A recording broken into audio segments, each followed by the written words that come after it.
Урок номер 9. Мои достижения. Мы заканчиваем раздел. Сегодня будем проверять, чему мы научились. Упражнение 1. Столица Казахстана – Астана. Этот прекрасный город расположен в центральной части Казахстана на берегу реки Исиль.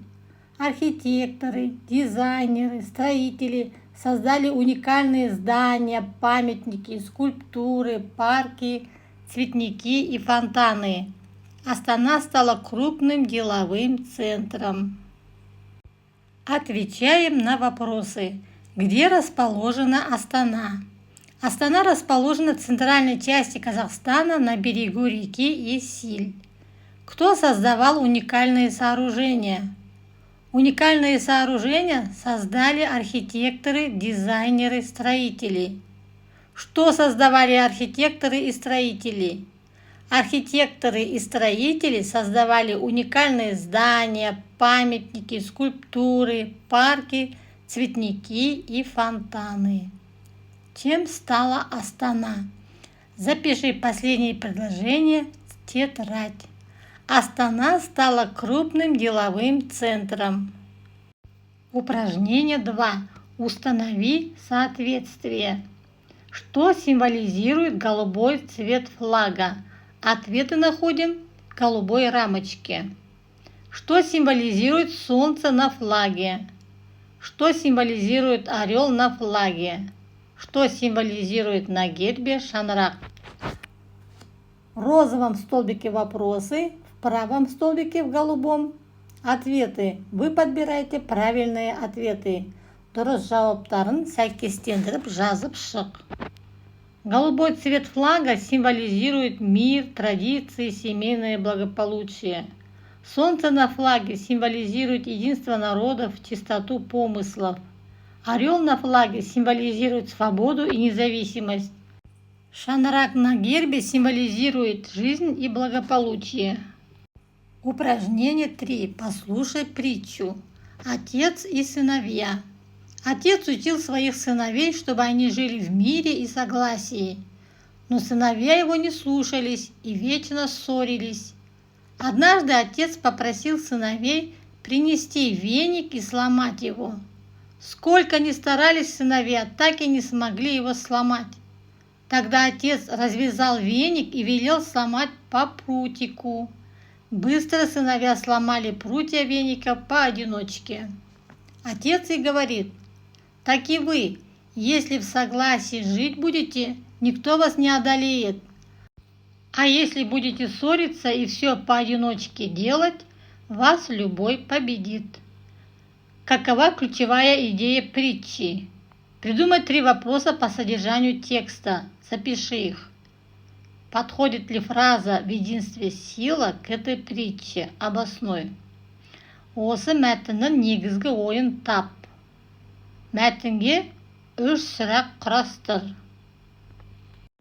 В единстве сила деген фраза мәтіннің мазмұнына сәйкес пе әлде жоқ па? Отвечаем на вопросы. Ключевая идея притчи в том, что надо жить в мире и согласии. 3 вопроса. Чему учил отец своих сыновей? Как относились сыновья к советам отца? Какой урок извлекли для себя сыновья? В единстве сила. Эта фраза подходит для притчи, потому что притча учит нас тому, что если люди будут вместе жить в мире и согласии, их никакой враг не одолеет. Старайся не списывать готовое упражнение, а используй его как образец.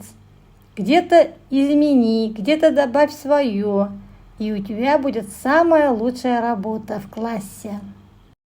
Упражнение 4. Сравни и сделай вывод.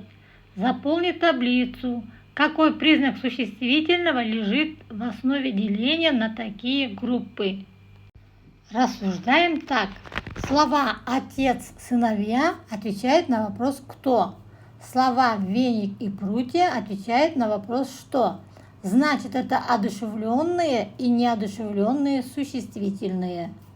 Слова «отец», «веник» – это существительные в единственном числе. слова «сыновья», «прутья» существительное во множественном числе. Значит, у нас в таблице вторая графа будет число существительных, единственное и множественное. А первая графа будет одушевленные и неодушевленные существительные с вопросами «кто», «что». Упражнение 5. Сгруппируй пословицы по смыслу. В первой графе данные пословицы на русском языке, во второй графе пословицы на казахском языке. Любовь к родине у семейного очага зарождается. Отанды сүю отбасынан басталады. Человек без родины, что соловей без леса. Отансыз адам, ормансыз бұлбұл. На родине и воздух лекарства. Туған жердің ауасы да шипа. Упражнение 6. Закончи предложение. Сөйлемнің басы берілген, сендер өздерің аяқтауларың керек.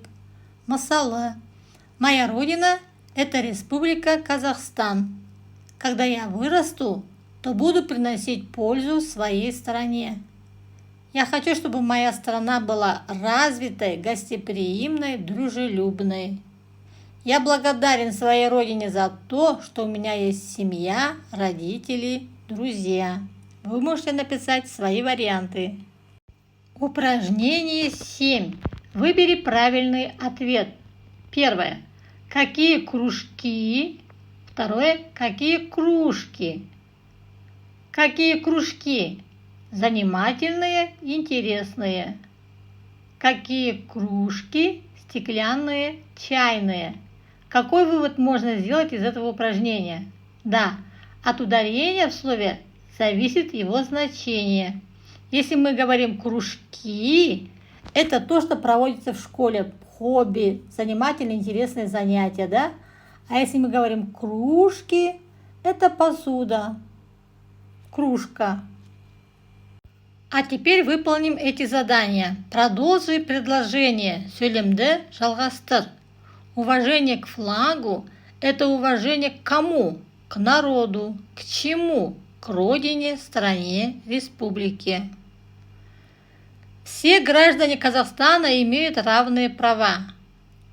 О ком говорится в предложении? Подчеркни одной чертой. Что говорится о них? Подчеркни двумя чертами.